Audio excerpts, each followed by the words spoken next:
A local historical society has come into possession of a mysterious World War II artifact. Our reporter Derek Tritz joins us live in the studio with details. Derek? That's right, Dan. A Japanese mortar cannon was found buried in Lincoln County by the Merrill Historical Society Assistant Director, Brandon Johnson. And since finding it, he's discovered more questions than answers.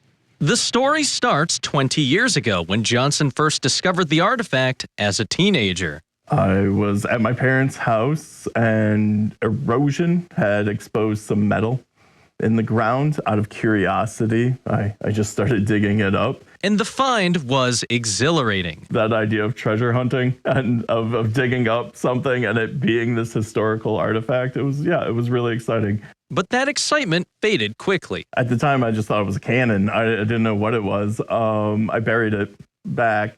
I didn't know if it was legal to own. I didn't know what I was going to do with it.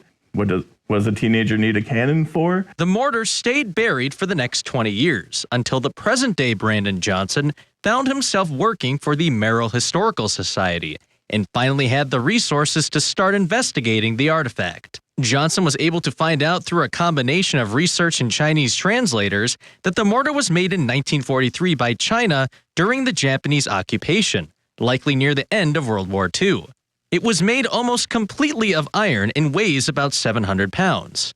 But that's where the trail goes cold. We don't know that history of how it came here and how it ended up in Wisconsin, how it ended up my parents' property, why the person would want it so badly to keep it and get it here, but then bury it. Despite being found on their property, Johnson's family has no connection to the mortar. Johnson has looked into who owned the property before his parents bought it in the 80s, but there haven't been many solid leads.